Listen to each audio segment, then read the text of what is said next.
Hello, everybody. Welcome back. This is Wander to the Edge. My name is Adam Asher from The Edge of Adventure. I'm Zan. I'm from Warehouse Wander. Zan, happy Saturday. Great to see you. Did you survive the week? I did survive the week, barely. And I'm surviving putting up with you for yet another Saturday. Right. And I am surviving the wrath of Zan. And why would she be mad? Only because I was teasing her. I was just before we went live here, picking on her. But that just means I care, Zan. So, well, every week. Every week. Every week. Well, it is Saturday, and we did survive. We got through another week, and as the different states and the country and the world begins to open up a little bit more, it's always good to be able to get out and see some of the world that we've missed.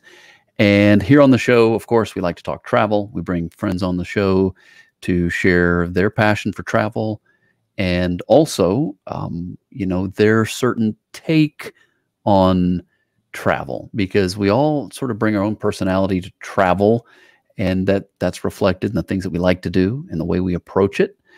And that is certainly true of our guests today. Super interesting, and we're going to have them teach us some survival skills today. Yes. So Kari and Tom from Nature Tech Fam are going to join us. They're huge lovers of national parks, as are we, and learn a little bit about what it's like traveling as a family and that spin on it. So please make sure that you stay tuned and join us. We'll be right back with Wander to the Edge.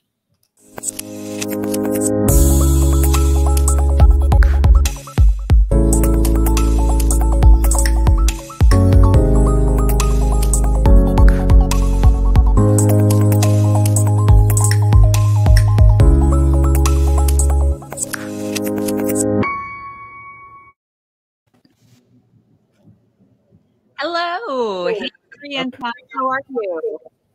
Doing great. We survived week 2.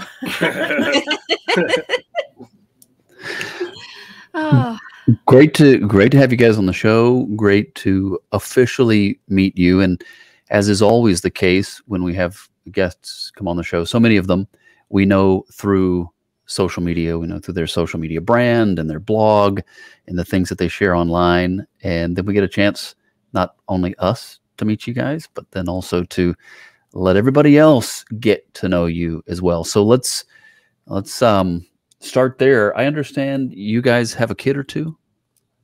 2 kids. 2 sons. Yeah. They are 10 and 14. They both love being outside about as much as we do. Yep. So that's nice. They like their gadgets, but they don't seem to complain when we say, hey, it's time to go outside. So we love that.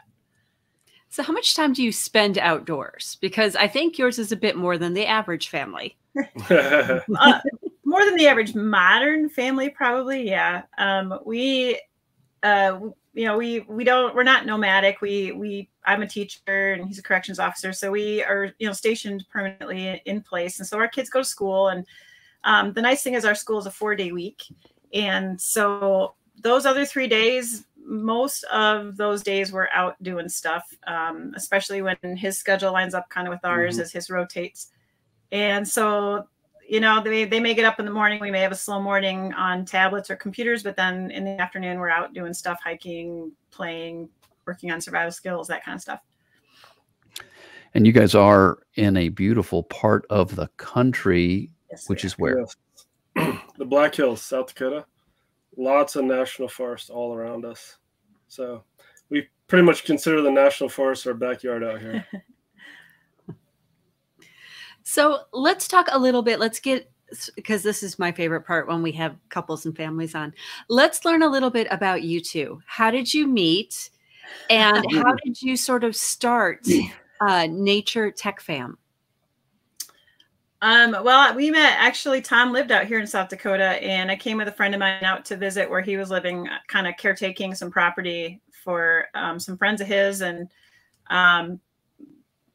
just kind of weird. I mean, we were both in different places in our lives. It took us a few years after that we first met to kind of get together. I convinced him to move back to Wisconsin with me for a while on the condition that we would end up out here in the Black Hills. So I lived up to that, and he lived up to his part. And yeah, we've been married. This will be 16 years, I guess. Wow. But at the time, we were both teachers. We were both teaching the outdoors. I was an instructor. She was an instructor. So it was an easy fit. Yeah, we had a lot in common. Yeah. I would go out to her area in Wisconsin and teach tracking or something like that. And then oftentimes she would come out here and learn from my mentor. So, yeah. Well, there's a lot of expertise here. We're gonna have to get into, because that stuff's pretty cool. But keeping it along with the family theme, do you feel like the boys they enjoy this, or do you sense that you're sort of passing along your love for the outdoors to them? I mean, I know they're still young, maybe hard to tell. A little bit of both. Our 14-year-old has really, really gotten into it. He in fact, on our YouTube channel, he actually has a whole playlist called Cooking with Calvin. So he's done some fish, he's done some camping food. He's really into cooking and really into, like, he will only go fishing if he and Dad will cook it after. Yes. So and that's the trick. I mean, that's what you do to make it their passion. You find out what their passion is, which at the time it was cooking for him. So I was like, okay, fine. Bring your gear. We'll set up camp. I'll catch some fish. You catch some fish with me. You can make up your own recipe. We'll film it, whatever you want. But I knew that cooking was his in to get him to the outdoors. And it worked really well. Like, we even did a survival trip together, and all he did was he cooked what we caught. So we would catch like crayfish or trout, and he'd come up with like his own sauces from the wild plums or the choke cherries. And but I just realized that was his passion. So I used it to get him outdoors more. And you said he's 14. Yes. Yep. Wow. Yeah, we're still waiting for a chopped episode of Wild Game, because we want to get him on there. Got some hand-caught crawdads in there. Yeah. So I'm assuming this challenge of cook what you catch, and the fact that he's lived up to it, I mean, that in itself is a little unusual. What would you say is kind of his specialty? Breakfast. Yeah. He likes breakfast stuff, and he likes fish. He likes to cook fish. Like, he came up with a choke cherry sauce for the trout that we were catching. He really liked that. Yeah. You guys are known for your heart and passion for national parks.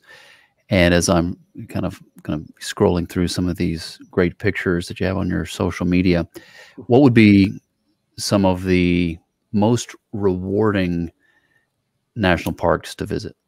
Oh gosh. I mean, so many. I don't know. I can't say they're all the greatest because we haven't been to all of them yet. But our heart belongs to Yellowstone. Definitely. Beyond a shadow of doubt. We first went there, and that's actually what sparked Nature Tech Family. We went there in 2015 with our kids, and we knew we wanted to come back over and over again. So much so we bought a hard-sided camper so we could be there as much as we wanted to be, as much as we could be. And then we have proceeded since then to go 19 more times.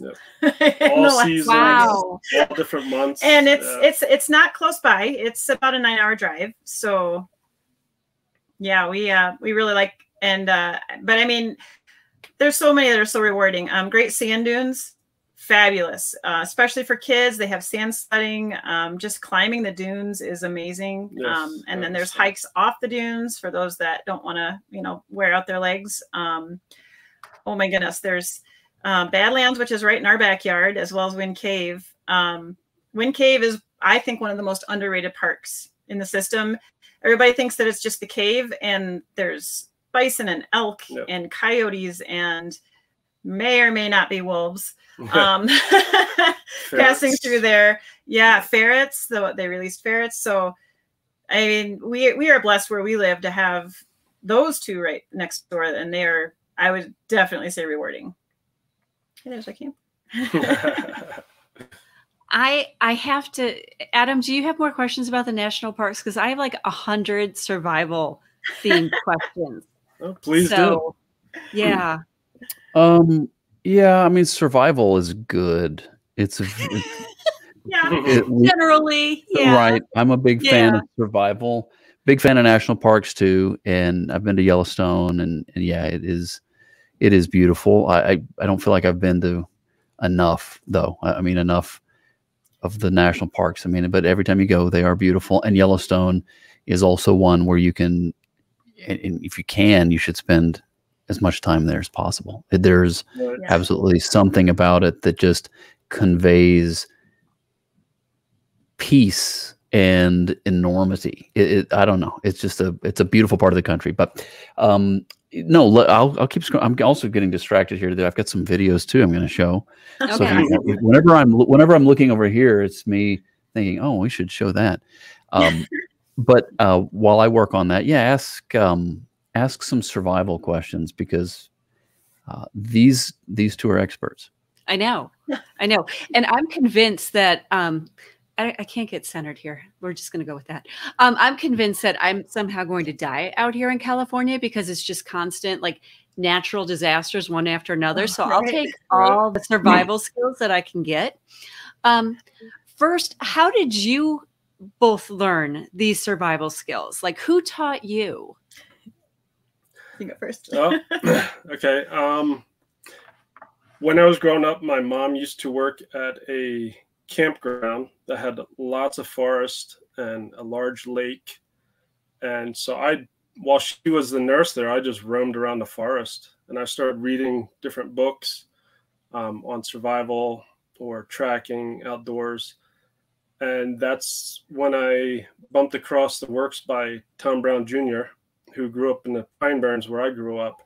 And so I just devoured all the books that he had written on survival and tracking. And then I met someone that he mentored for about 8 years, and that was John Young. And I met him when I was about 18. And so he had just started up a leadership training program to teach people how to teach about the outdoors. So I jumped on board with that, and that was the Wilderness Awareness School. So I worked with them for a while as an instructor and curriculum designer, and that's really where I honed my skills, was under the mentorship of John Young. You? My turn? Your turn. I kind of did a similar avenue, and I didn't get the personal mentorship option, but I had a group of friends that I grew up with in Michigan that were kind of into survival skills and just kind of learning more about Native American ways and things. And so a friend of mine and I also went out to the Tom Brown Jr. School and started working, again, same thing, reading the books, just really connecting with a lot of the information. And I grew up in 80 acres of wetlands. So I grew up playing outside. Obviously, that was before everybody had a phone in their pocket. So, that's what we did. We played out in the woods. We rode our bikes through the woods. And I was really almost more fascinated with the plants and a lot of the birds that were around. And so that was kind of my gateway, I guess, into learning. I wanted to know, well, what are these birds saying? And so that was really what got me really into learning more about survival skills, and ended up being a really good complement. Tom's more into mammal tracking, animal tracking, and things like that. And so the birds tell the animals what's going on. Yeah. And then, we can tell between the two what you can repaint a whole scene of what might have happened, but just by tying all that together. So yeah, we kind of had a similar start, and just kind of came full circle when we met each other. And growing up in the Pine Barrens, the reason I got so much into the mammal tracking is it's 1.1 million acres of pine forest, and it's all reseeded beach. So it's all this sand, as if you were walking on the sand along the beach. And anywheres that the pine needles have been swept away, there's a trail or something, there's just tracks. You can just follow the tracks all day. And that was how, I learned how to tell, is it male or female? Is it pregnant? Is it hungry? Is it full? You know, if it's a deer, does this have a large rack? You know, because you can see everything right there in the tracks just because of the substrate that is there. How can you tell if a deer is full just by the tracks, which I'm assuming are just like the paw prints in the ground, right? Right. So if you know this deer, okay, you can tell each deer individually by their stride, how far it is from their front track to the rear track. Let's say that Joe is 19-inch stride and Mary has an 18-inch stride. Well, we know what Joe's tracks normally look like, especially in the rear, okay? If his rear tracks all of a sudden are much heavier than normal, then he probably ate. You know, he's got a full stomach and all that weight is going to show in the rear there. If Mary becomes pregnant, not only will she have that weight in the back of her tracks, in the rear tracks, but they'll also start to spread out and her trail width will become wider as her hips become splayed. So it's simple physiology when you really get down to it. We make it sound easy. Now, it's a lot of practice. Yeah. There's videos on it. We do have videos on it. Well, Kari, you also mentioned that you wanted to know what the birds were saying. Let's go back to that. Do you know what the birds are saying?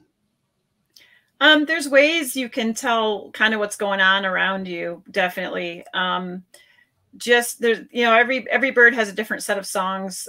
Some to call to its mate, some to just celebrate the day, some to warn about what's going on. In particular, like blue jays are really great to have around because they will tell you if a deer is trying to sneak by in the woods, they'll let you know. If it's a bear, they'll let you know. And so they're kind of like the tattletales, and there's a lot of birds that are like that. And then, you know, like I said, there's call and response. A lot of times people notice it most with owls, but almost all the birds do it. Even, you know, down to chickadees, you can hear them calling to each other. Hey, I'm over here. Hey, I'm over here. And just kind of, you know, letting each other know where they're at. Crows. Wow. So many, I don't even know what they're saying, obviously, but, you know, you can tell, like, if we had tossed something out back for, you know, if we have some meat scraps or something, you can tell the difference between that and they're saying, hey, there's food here, versus, you know, there's a mountain lion going by somewhere. They'll let you know, or a hawk. Yeah. Everyone can experience this by if you have any squirrels near you, you just go out in the woods and the squirrels will start alarming at you. They will let everybody know that you are there. And if you can get everything to settle down, you sit down in one spot for a long enough time, say 15 minutes, half an hour. You sit down, the squirrels are no longer alarming at you. The chipmunks aren't alarming at you.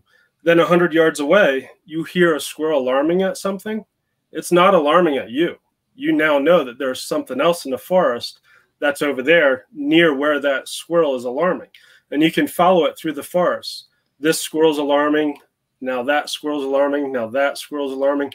And you know that something wandered through that forest, and you can tell exactly where it was. That's fascinating.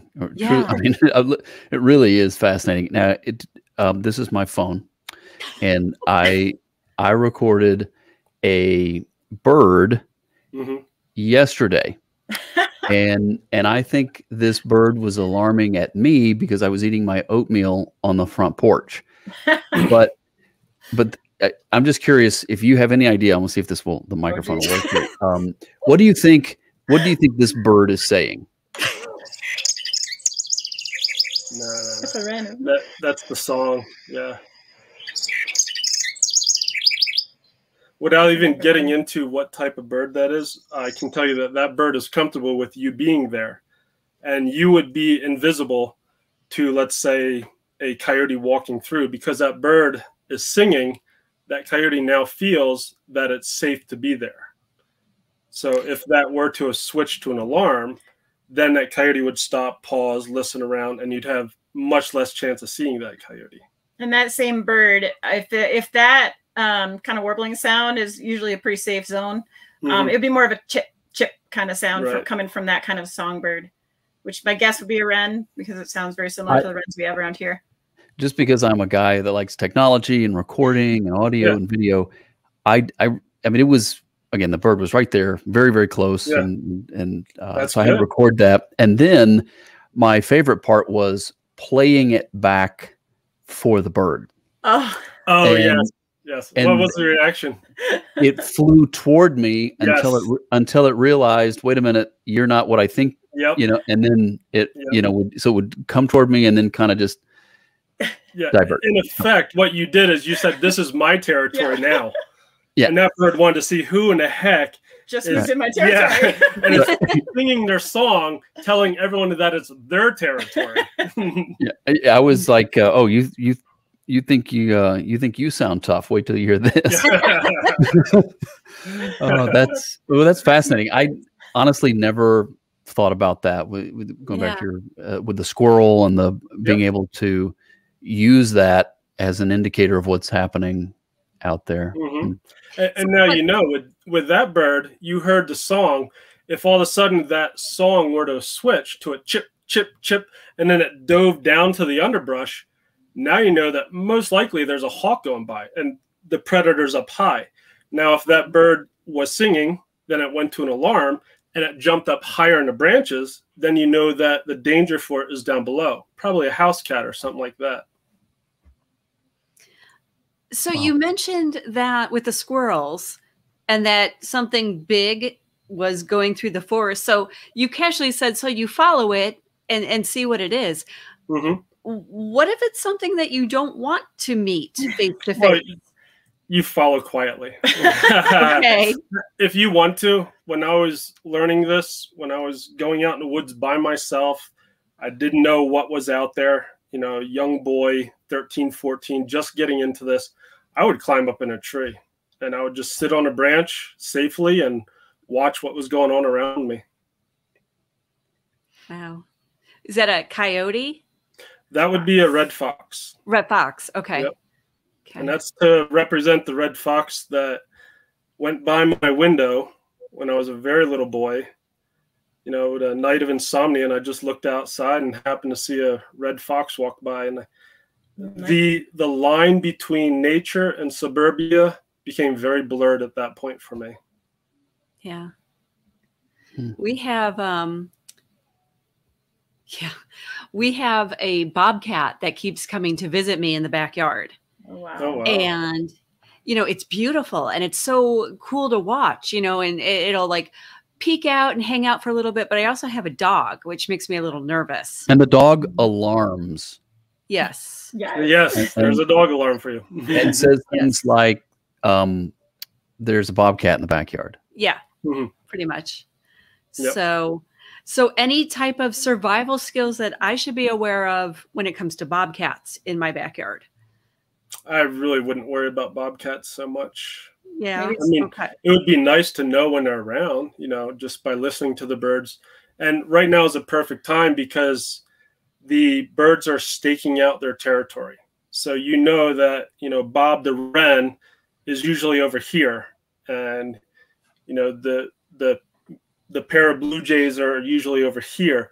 So you have like all these different feelers around you that will let you know when something's moving through the forest or even in your backyard. Got it.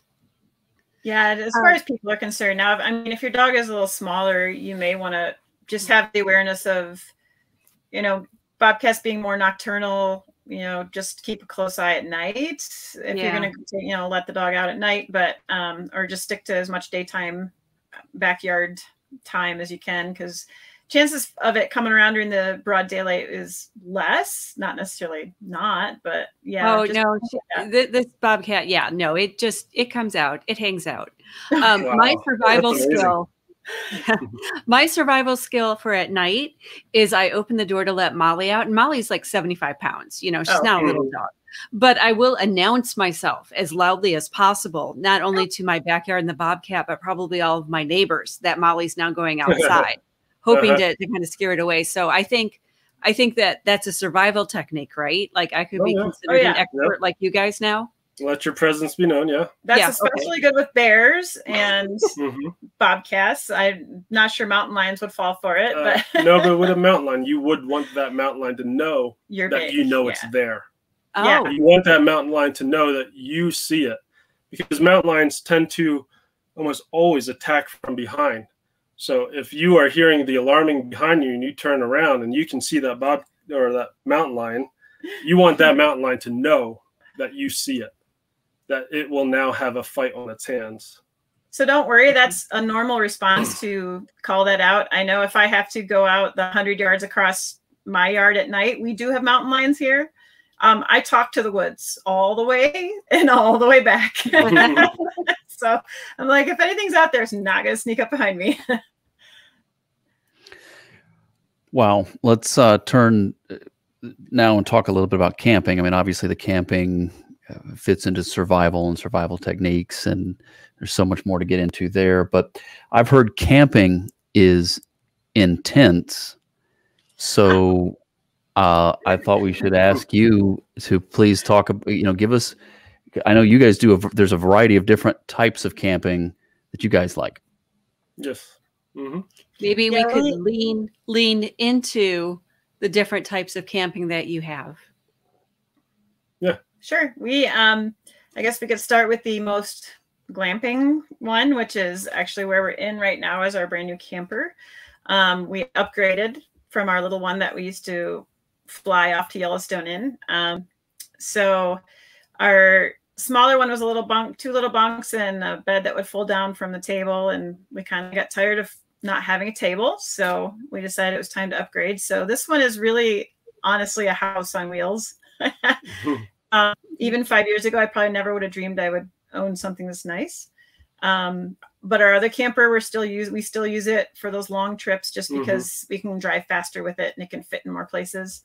Tom and the boys do a lot of tent camping.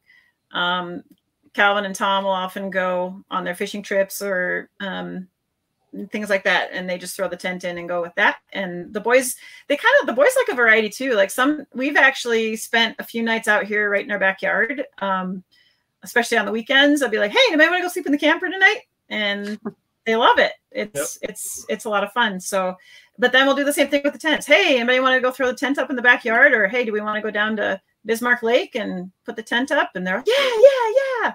So I think it's that sense of adventure. That's a great picture.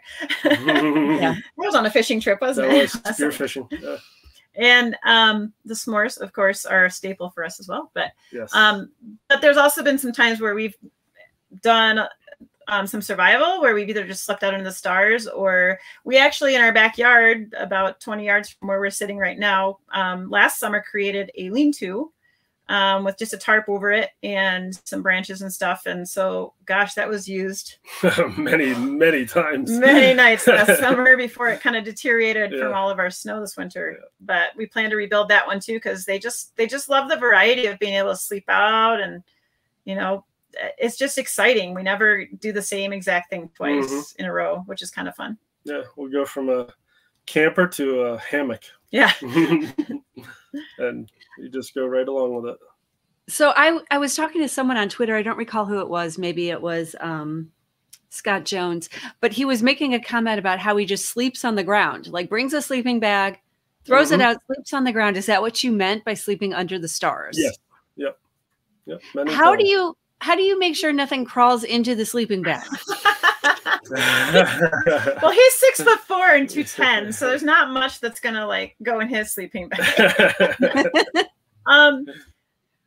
Yeah, I don't know. I guess we if in that case we usually have a nice little campfire nearby, so the fire tends to scare most things off. I mean, there's nothing you can do about the creepy crawly things on the ground, but we just live with those. We both grew up in areas with ticks. We're used to doing tick checks, making sure they're not going home with us. Yeah, I don't know.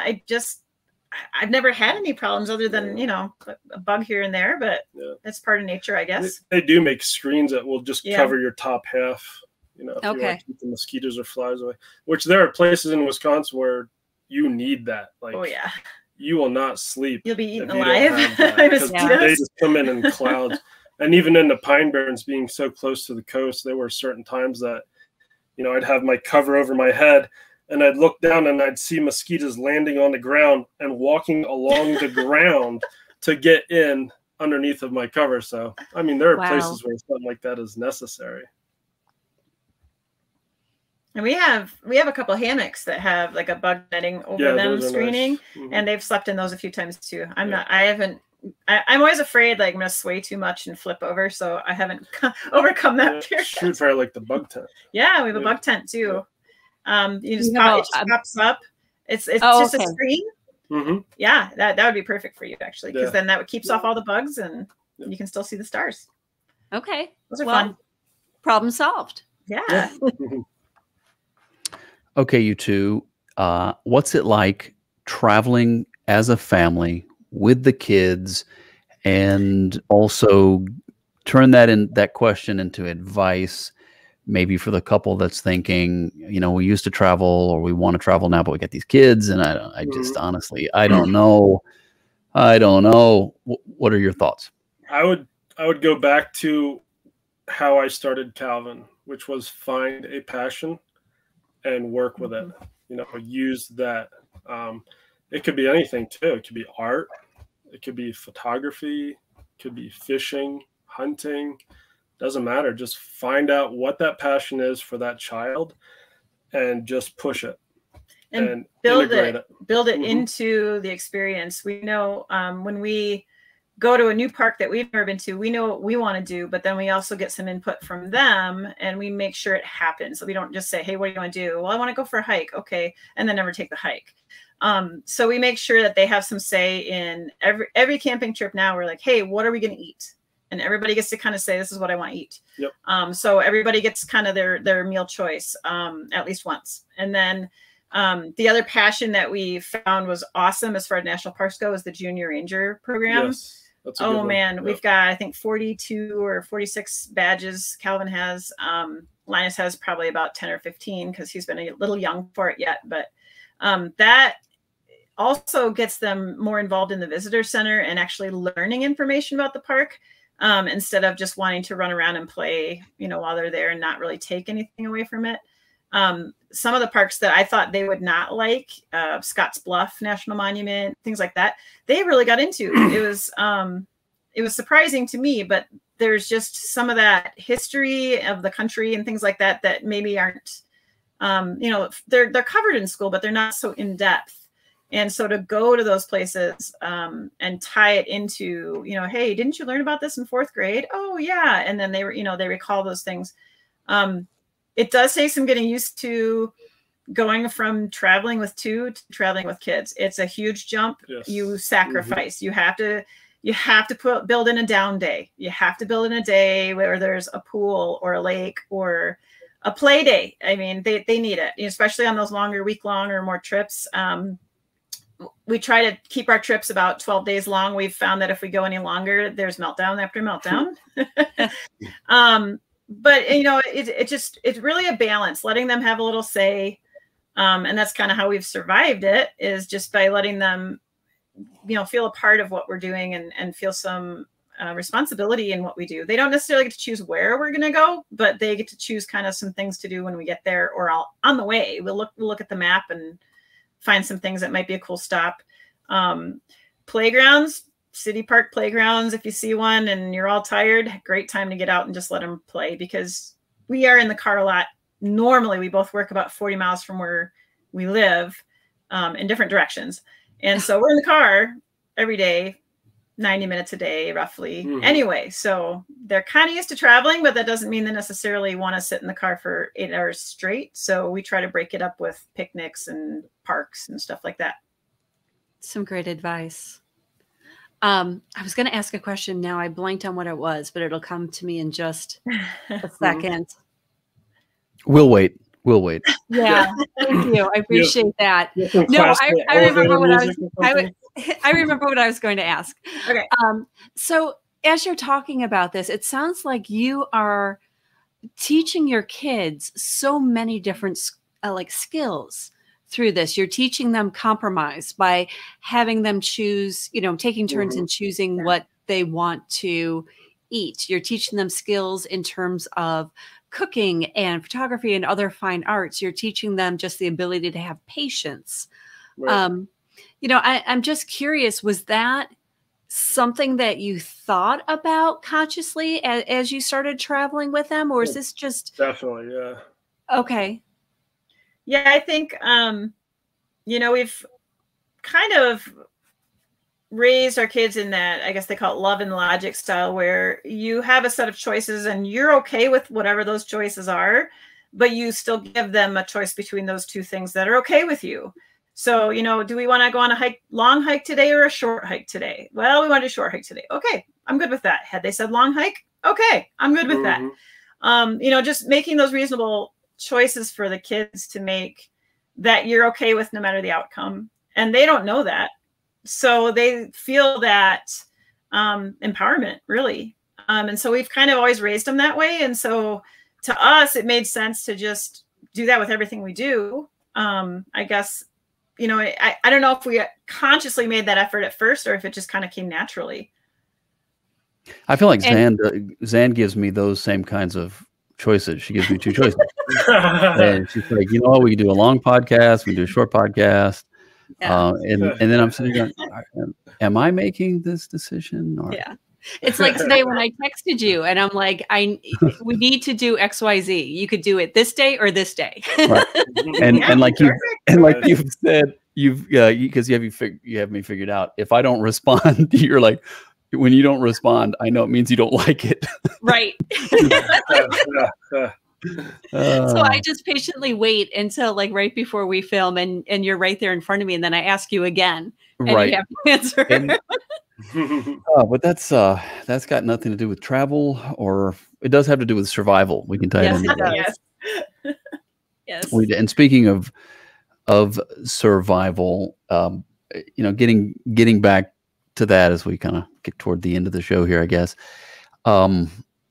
What for beginners, right? For the person who isn't maybe used to being out in the wilderness, what are, I don't know, a couple of your survival tips that come to mind, or ways that we can prepare, or maybe with things we should think about that, you know, as an experienced survivalist, this could be the difference between life and death, something like that?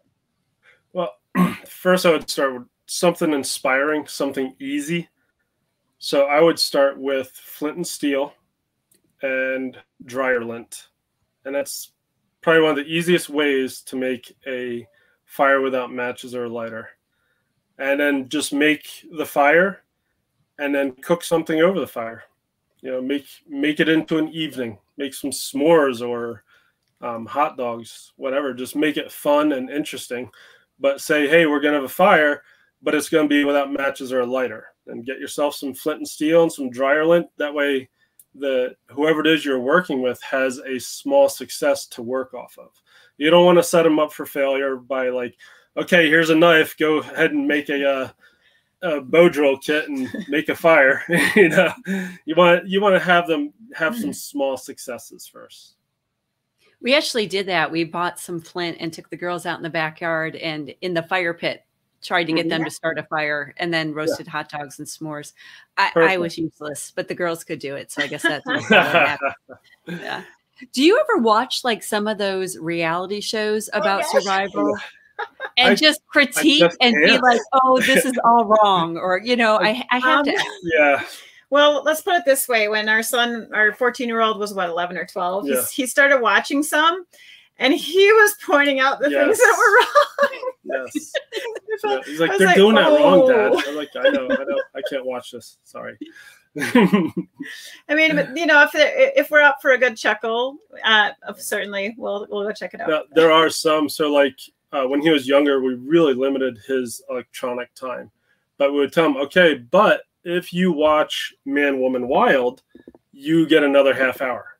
And sure enough, he would watch that. And that's a very good one to watch, is Man, Woman, Wild. We really like this. Yeah. And remind us how we can find your platform as well, so we can go and learn a little bit more and do our own research. Well, so we have the YouTube channel, Nature Tech Family. And on there we have everything from tracking to survival to bird language. Yeah, bird language. Cooking. Travel. Yep. You'll see Calvin snaring his first rabbit. Yep. He's very proud. Yep. And then all of our social media uses the handle Nature Tech Fam. So it doesn't matter what other platform is on. If you do at Nature Tech Fam, you'll find us that way. I had to listen again. I was. I'd love to meet this bird, actually. Yeah. Well, I'll send you the video. Welcome to Wander to the Edge, where Adam's making bird noises. Honestly, I was preparing that. I was going to use it as a punchline, and you know how sometimes your phone just plays it, and you're like, no, wasn't the right time. But yes, you guys have to. If you haven't already, you got to check them out. NatureTechFam.com. Yeah.